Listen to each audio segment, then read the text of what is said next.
बना था जहाँ के नियम कायदे कानून कुछ अलग होते थे। इस जेल के कैदी डेली अपने घर से बस्ता टांग के यहाँ पे आते हैं दिहाड़ी करने। कई माँ बाप उनके बच्चों को खुद इस जेल में फेंक के जाते हैं ताकि उनका बच्चा जिंदगी में एक सक्सेसफुल दिहाड़ बन सके। दरिंदे रोक दे बच्चा। मैं अपनी दिहाड़ी करने वैन से जाता था। हमारी वैन वाले ड्राइवर का नाम था भैया जी और उसकी वैन का नाम था मैजिक, जिसका हर दूसरे दिन टायर पंचर हो जाता था। बच्चे लोग स्कूल जाके पढ़ना सीखे ना सीखे टायर पंचर बनाना जरूर सीख जाते थे। लेकिन भैया जी से मेरा अलग अटैचमेंट था। उनसे मेरे को दिल से नफरत थी। ये आदमी सुबह 5 बजे आके मेरे घर के सामने हॉर्न बजाता था। अरे भैयू, ओए भैयू, जल्दी से तैयार हो जा बेटा, 5 मिनट में निकलना है फटाफट। 9 बजे का स्कूल है यार हमारा। लेकिन ये आदमी सुबह सबसे पहले आके मेरे को लेता था। उसके बाद हम 3-4 घंटे पूरे शहर भ्रमण पे निकलते थे। शहर के पूरे आखिरी कोने से बच्चे ले लेके आता था ये आदमी। जहाँ पे वैन जा भी नहीं सकती उधर कूदा कूदा के ले जाता था ये, और फिर टायर पंचर हो जाते थे। शाम पड़े वापस से हमको घर घर छोड़ के आता था ये। जिंदगी बर्बाद कर दी थी भैया जी ने मेरी। सबसे पहले लेते थे और सबसे आखिर में छोड़ते थे। लेकिन मैं फिर भी उसी वैन में जाता था क्योंकि चमेली भी हमारी वैन में ही आती थी। और बात यह है कि वो मेरे पास ही बैठती थी, मतलब मजबूरन। उसके पास और कोई ऑप्शन ही नहीं बचता था और मैं बचाता भी नहीं था। मैं घर पे जाते से जो 2-3 घंटे मेरे को सोने के लिए मिलते थे उसमें सोता नहीं था और मैं प्लानिंग करता था कि कैसे चमेली सिर्फ मेरे पास बैठे। चमेली सबसे आखिर में आती थी और मैं सबसे पहले सुनसान वैन में चढ़ के बस्ता अपने पास में रख के और फसर के सो जाता था। बाकी सारे बच्चे अपना बस्ता गोदी में रखते थे क्योंकि तुम्हारे बाप की वैन नहीं है, मतलब मेरे भी नहीं थी। पर मेरे ऊपर भैया जी को तरस आ जाता था कि बेचारा 5 बजे से आया है, तो वो सोने देते थे।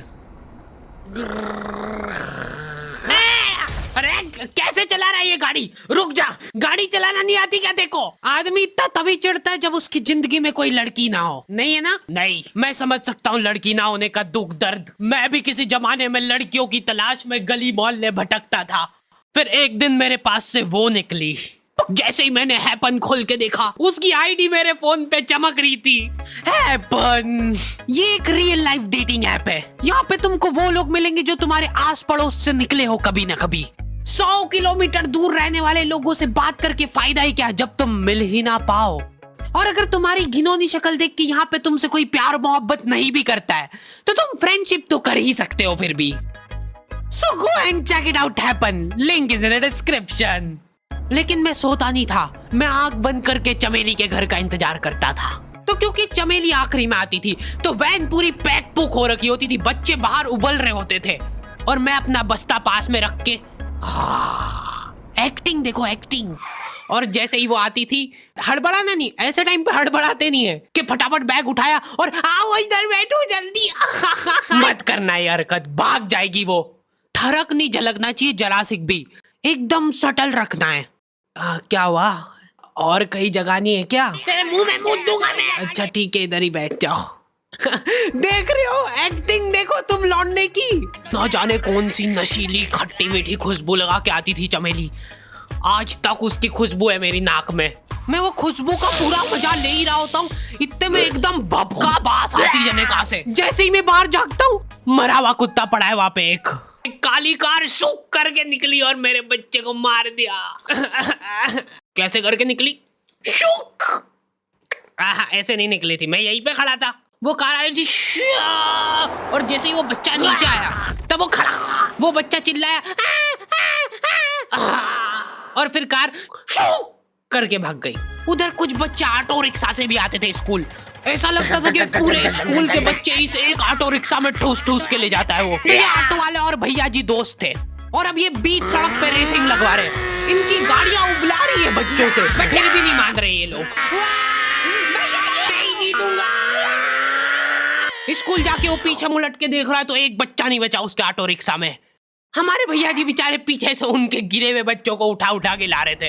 ये सब हरकतें करके हम लोग जैसे तैसे कैद खाना पहुंच जाते हैं।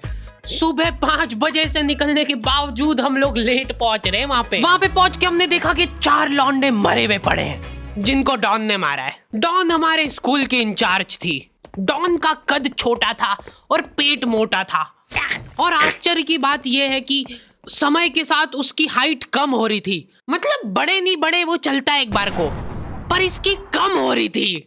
डॉन बहुत स्ट्रगल करके कार से स्कूल आती थी खड़े होके, क्योंकि बैठ जाए तो उसको सामने की सड़क नहीं दिखती थी। वो अलग बात है, खड़े होके भी पूरा नहीं दिखता था। हर रोज 2-4 कुत्ते कुचलते हुए आती थी वो। फिर मेरे को समझ आया कि रास्ते में जो कुत्ते दिखे थे वो डॉन इस कैद खाने में छत पे बैठी रहती थी स्नाइपर लेके। कोई भी कैदी कुछ गलत गतिविधि करता हुआ दिखता था तो वहीं पे, मैडम इनकी लाश का क्या करना है? अरे ये तो आपको पता ही है। कहाँ रह गए थे यार झमू दीदी, फटाफट ये खून वून साफ करो। झमू दीदी बुलेट से स्कूल आते थे और ये अफवाह फैली हुई थी पूरे स्कूल में कि उनके घर पे मर्सिडीज भी है, लेकिन झमू दीदी हम्बल रहना पसंद करते हैं। ऐसा कहा जाता था कि ये स्कूल ऑन पेपर झमू दीदी के नाम पे ही है, पर वो हम्बल रहने के लिए यहाँ पे झाड़ू पोछा लगाती है। वैसे मैडम इन्होंने करा क्या था? गैर कानूनी पेन फाइट का सट्टा खेलते थे ये लोग क्लास में। उससे मेरे को प्रॉब्लम नहीं है, मेरे को क्यों नहीं? हाँ, हमारी क्लास में पेन फाइट का सट्टा चलता था। हमारे इधर जो लौंडा पेन फाइट में जीतता था, सामने वाले का पेन उसका हो जाता था। कुछ बच्चे अपना सब कुछ दांव पे लगा देते थे और कर्जे में डूब जाते थे। फिर भी वो लोग हार नहीं मानते थे और अपने दोस्त से पेन उधार लेके खेलते थे और वापस हार जाते थे। तो अब क्लास में कुछ बच्चों के पास पोटला भर के पेन पड़ा है और कुछ बच्चों के पास पेन ही नहीं है। पेन इस कैद खाने की करेंसी थी, जिसके पास जितने महंगे पेन वो उतना रईस। यहाँ पे ब्लैक में पेन इधर उधर होते थे। नॉर्मल लोगों के पास होते थे 5 रुपए वाले जीफी जेल, जो कि तुम एक पन्ने पे लिखोगे तो पीछे 10 पन्ने तक छप जाएगा। और उनसे भी गए बीते लोग होते थे जो 3 रुपए वाला यूज एंड थ्रो लेके आते थे और उससे भी उनकी अच्छी राइटिंग आ जाती थी। बहुत चिढ़ मचती थी यार मैं कौन से। और कुछ चुनिंदा रईस लोग होते थे जिनके पास होता था ट्राइमैक्स। हर बच्चे का सपना होता था कि उसके पास एक ट्राइमैक्स हो, साथ में आसपास 2-4 लड़कियां हो। मेरे को प्लीज मेरे को यहाँ पे ऑटोग्राफ दे दो। ये लो ट्राइमैक्स किंग के, ये ट्राइमैक्स क्या बात कर रही है? सही में एकदम रईस लोग ही अफोर्ड कर पाते थे ट्राइमैक्स। वो बाबड़े भी एक एक अक्षर लिख के रिफिल खोल के देखते थे। खाली हो रही है तो एक बार एक रईस बच्चे का ट्राइमैक्स चोरी हो गया। पूरे स्कूल में हाहू मच गई थी। वो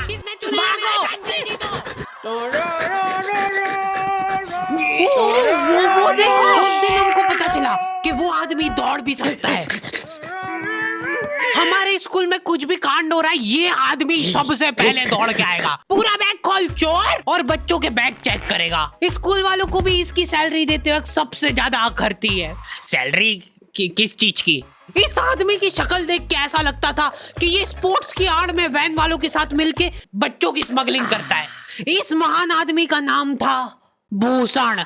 इसने अपनी जांग पे टैटू करा रखा था, भू अलग जांग पे, सड़ अलग जांग पे। सर कल से खो खो खेलने के लिए कितनी बजे आना है? वो तो बैग चेक करा पहले तू।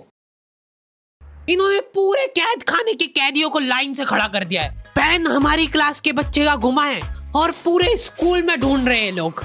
आखिरी में पता चलता है कि वो बच्चा घर पे भूल के आ गया था उसका पेन।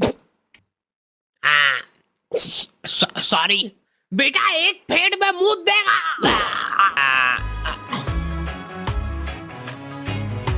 ऐसे तो नमूने बच्चे थे हमारे स्कूल में, और टीचर लोग उनसे भी गए बीते थे। हमारे स्कूल में टीचरों को उनके नाम से कोई जानता ही नहीं है। बच्चों ने उनकी हरकतों के अनुसार टीचरों के नाम रखे हुए।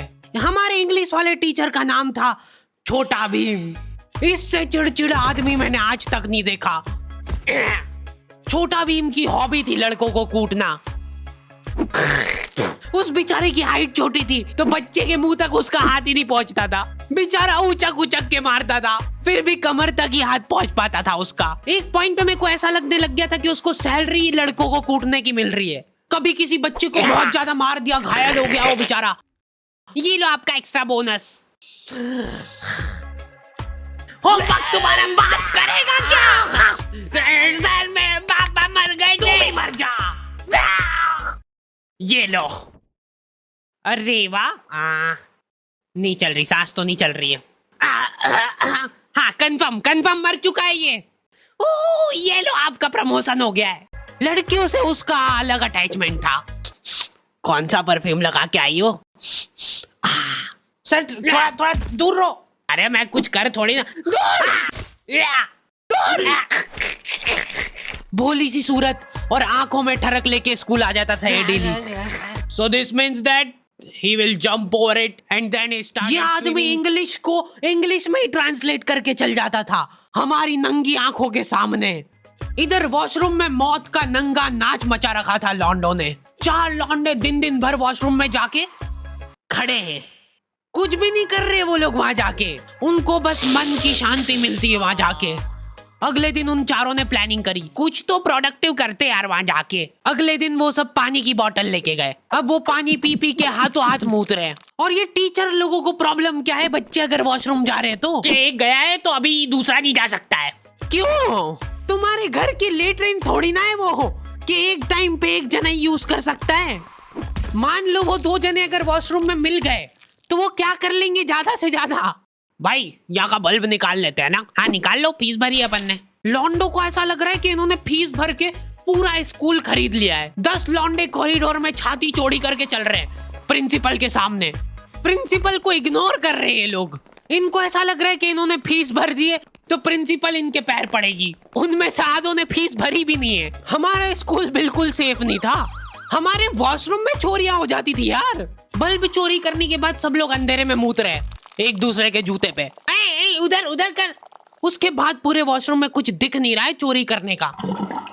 तो ये लोग हाँ नल उखाड़ के ले गए। नल कौन ले जाता है? कभी वो मछली वाले साबुन चोरी हो जाते थे, कभी ये फिनाइल की सफेद गोली को माउथ फ्रेशनर समझ के खा जाते थे। भाई इसको चबा मत, इसको चूस, ज्यादा देर तक चलेगी ऐसे। ठंडक हो रही भाई, ठंडक।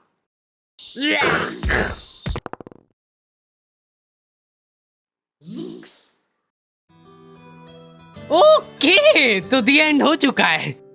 होपफुली तुम लोगों को ये वीडियो पसंद आई होगी। अब कोई भी रोएगा नहीं। किधर गया? वो मर चुका है। लो भाई तुमको जो चाहिए था ले आया हूँ मैं। अपने दोस्तों को ब्लैकमेल करो उनकी गंदी फोटोज दिखा के कि उनको ये वीडियो मजबूरन देखना पड़े। बाकी अगर तुमको इसका सेकंड पार्ट चाहिए तो 2.5 लाख लाइक्स कर दो फटाफट। और हैपन चेकआउट करना बिल्कुल मत भूलना, लिंक मैंने डिस्क्रिप्शन में डाल दी है। मिलते हैं नेक्स्ट वीडियो में।